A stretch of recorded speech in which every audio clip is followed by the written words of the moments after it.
बुंदेलखंड दौरे पर समाजवादी पार्टी के प्रदेश अध्यक्ष माननीय अखिलेश यादव जी कुछ समय पहले राठ आए थे और राठ में वो तीर्थ स्थल जहाँ पर शिक्षा का मंदिर स्वामी ब्रह्मानंद डिग्री कॉलेज, स्वामी जी को लोग पूछते हैं क्योंकि उन्होंने शिक्षा का वो दीपक जलाया जिससे तमाम घरों में प्रकाश हो रहा है। और जब स्वामी जी की नगरी में आए, लोगों को लग रहा था कि माननीय राष्ट्रीय अध्यक्ष जी स्वामी जी का आशीर्वाद लेने जरूर पहुंचेंगे। और लोगों का ये कहना है कि 2 बार राठ आए, फिर क्योंकि इधर से राठ से राजपूत चंद्रवती वर्मा जी के घर पर गए, उसके बाद सांसद जी के गांव जाते हैं, वहां आशीर्वाद दे के वापस राठ आते हैं और रामाधार दद्दा के यहाँ भी जाते हैं। 2 बार आना हुआ और स्वामी जी के यहाँ पर आशीर्वाद लेने नहीं गए। लोगों ने मुद्दा बनाया और इतना लोगों में आक्रोश था कि जब वोट चाहिए रहता है तब समाजवादी पार्टी को स्वामी जी याद आते हैं, क्योंकि सांसद जी स्वामी जी के यहाँ माथा टेक रहे थे और स्वामी जी के इर्द गिर्द राजनीति कर रहे थे। कश्यप जी, क्या कहना चाहते हैं कि क्या वाकई में अपमान हुआ है या यह मुद्दा है? हालांकि भारतीय जनता पार्टी के लोग जो इस तरीके की अफवाहें और मुद्दा बना रहे हैं, ये बेबुनियाद मुद्दा है। एक वीआईपी का मूवमेंट होता है और उस सुरक्षा की दृष्टि से और उस मूवमेंट में अगर कोई ऐसा कार्यक्रम था या उस समाज के लोगों को ऐसा लगता था कि राठ आ रहे हैं और जाएंगे, तो बताते तो निश्चित रूप से राष्ट्रीय अध्यक्ष जी जाते हैं। हम उन लोगों से पूछना चाहते हैं जो स्वामी ब्रह्मानंद जी के वंशजों का, उनकी पीढ़ी जो चल रही है, उस समूचे समाज का नाश कर रहे हैं, उस समाज की पहचान को मिटा रहे हैं। क्या आपको जानकारी होगी कि कल्याण सिंह जी जो मुख्यमंत्री थे, आज उनके समय में और उमा भारती जी उसी वर्ग से आते हैं, कल्याण सिंह जी उसी वर्ग से आते हैं। उनके साथ भारतीय जनता पार्टी ने क्या चारित्र किया, क्या चाल चरित्र रहा, ये किसी से छुपा थोड़ी है। किसी ने तो उन्हीं के वंशजों को सम्मान दिया है। आज अजय लोधी जी रोजित समाज से आते हैं, राजपूत समाज से आते हैं। सांसद बनाने का अगर अवसर मिला तो लोधी समाज को दिया। और आज भारतीय जनता पार्टी के लोग बरगला रहे हैं, परेशान है इस बात से कि जहां राजपूतों ने ये तय कर लिया है कि 27 में सरकार समाजवादी पार्टी की बनाना। हम पूछना चाहते हैं उनसे कि जब नरेंद्र मोदी जी की सभा थी तो स्वामी जी की मंदिर वो दीवार तोड़ दी जाती है। उस दिन कहाँ गए थे उनके भाषण, वो कहाँ गया था चरित्र? उनको तोड़ने वाले लोग, उनके वंशजों का नाश करने वाले लोग, वो इस बार इस तरीके की बातें ना करें तो ज़्यादा अच्छा है। वो वर्ग पूरी तरीके से हमारे साथ है और उनका चरित्र बताता है। हालांकि आपको याद होगा कि कोई भी समाज का नेता बनता है तो उस समाज के संपूर्ण समाज का भला होता है। तो आज हालांकि वो बुंदेलखंड में रही हैं और मध्य प्रदेश की मुख्यमंत्री रही उमा भारती, लोधी समाज से आती हैं। कल्याण सिंह जी के साथ में क्या किया भारतीय जनता पार्टी ने, ये सब जान रहे हैं। ये आपके इतिहास को मिटाने वाले लोग हैं, ये हमारे लोगों में झगड़ा लगाने वाले लोग हैं। लोग, जनता और विशेष तौर पर राजपूत समाज बहकेगा नहीं।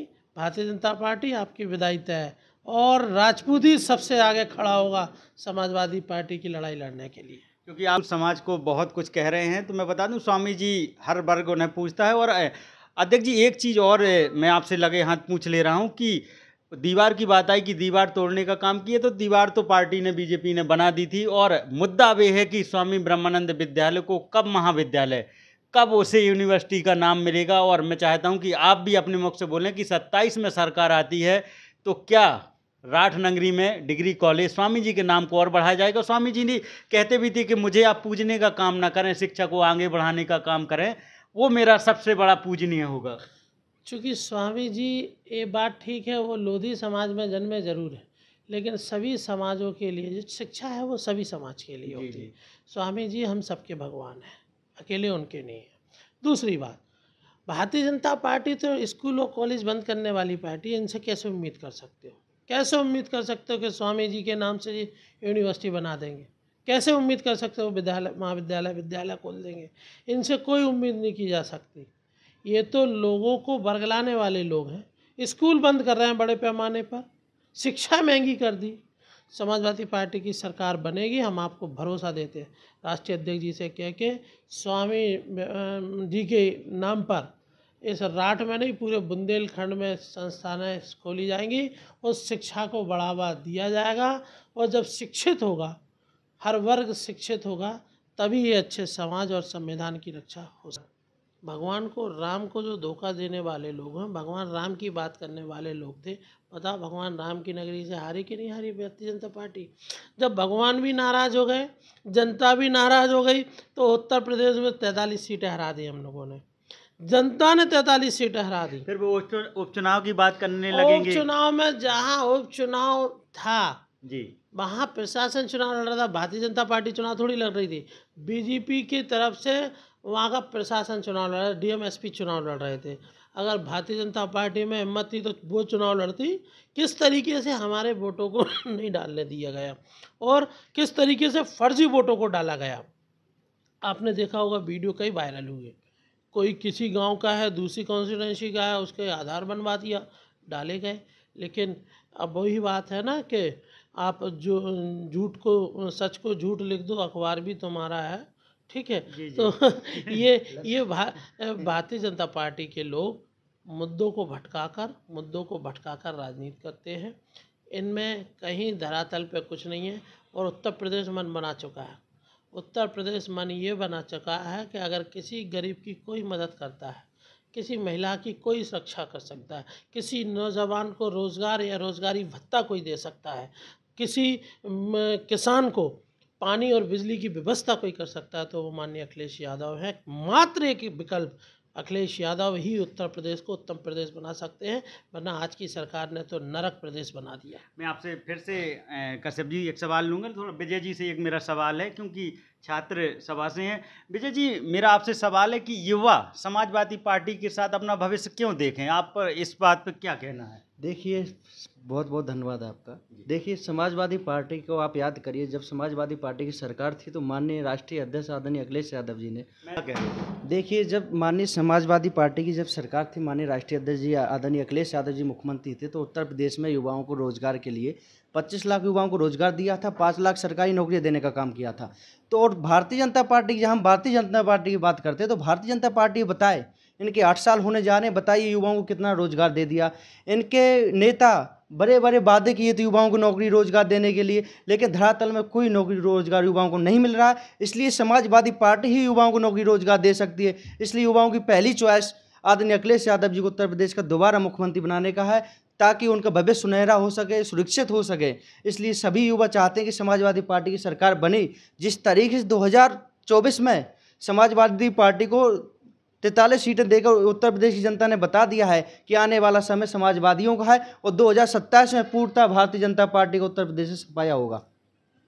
फिर से मैं कश्यप जी के पास आ जाता हूं। सर, कुछ ही दिन पहले राष्ट्रीय अध्यक्ष अखिलेश यादव जी बुंदेलखंड का दौरा करके गए हैं। पीडीए के महानायक उन्हें लोग कहा जा रहे हैं, और अगर पीडीए की बात करें तो पिछड़ा, दलित और अल्पसंख्यक उनके नेता अखिलेश यादव जी की ही बात करते हैं कि अखिलेश यादव जी ही अभी इस समय दिख रहे हैं। बहन जी का जिस तरह से रुख रहा, और बहन जी जिस तरह से न क्षेत्र में दिखाई दे रही हैं, और अगर आज पीडीए में हम देखें तो दलितों की बात करें, क्योंकि दलित जो एक ऐसा समाज है जो बहन जी के साथ हमेशा से जुड़ा रहा है, आज बहन जी मौका पर खड़ी हुई दिखाई नहीं देती हैं। तो अब अखिलेश यादव जी को दलित किस तरह देख रहा है? क्योंकि बहन जी उत्तर प्रदेश की मुख्यमंत्री रही हैं, और जिस तरीके से मान्यवर कांशीराम साहब ने संपूर्ण समाज के लिए और विशेष रूप से उस वर्ग के लिए, जिस वर्ग को बहुत यातनाएं झेलनी पड़ी, बहुत शोषण हुआ, आज बहन जी उस वर्ग की बात नहीं कर रही है। बहन जी आज कैसे भारतीय जनता पार्टी को सपोर्ट हो जाए, कैसे भारतीय जनता पार्टी की मदद हो जाए, बहन जी उस पर काम कर रही हैं। लेकिन जो उस वर्ग के समझदार बुद्धिजीवी लोग हैं, जो समाज के चिंतक हैं, वो आज समाजवादी पार्टी के साथ खड़े हैं, समाजवादी पार्टी को सपोर्ट किया।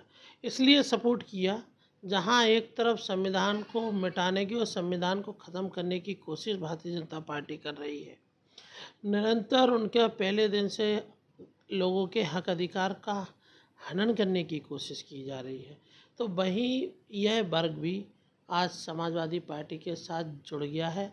आने वाले समय में ये सब वर्ग मिलकर अखिलेश जी को मुख्यमंत्री बनाएंगे, क्योंकि विशेष रूप से एससी और बैकवर्ड के लोगों के साथ में आज की सरकार बहुत नाइंसाफ़ी कर रही है। ये हर उस जात के नेता को तो नेता बना देती, लेकिन नेता के रूप में ढक्कन रखती है। ढक्कन है सारे नेता भारतीय जनता पार्टी में, विशेष तौर पे जो हमारे वर्ग के एक नेता को आपने देखा होगा कैसी अनर्गल बात कर रहे हैं, कैसी बात कर रहे हैं। एक थानेदार से मोटरसाइकिल छुड़ाने की हैसियत में नहीं है और बात कर रहे हैं। बिल्कुल। उन्होंने कहा, लोगों ने कहा कि उन्होंने जाके लोगों के बीच में ये कहा कि हम आपको आरक्षण दिला देंगे। क्या आरक्षण दिला पाए? केंद्र की सरकार उनकी, स्टेट की सरकार उनकी। तो ऐसे समाज के नेता जो कुछ नहीं कर पा रहे, वो एक ढक्कन के रूप में है आज की सरकार में।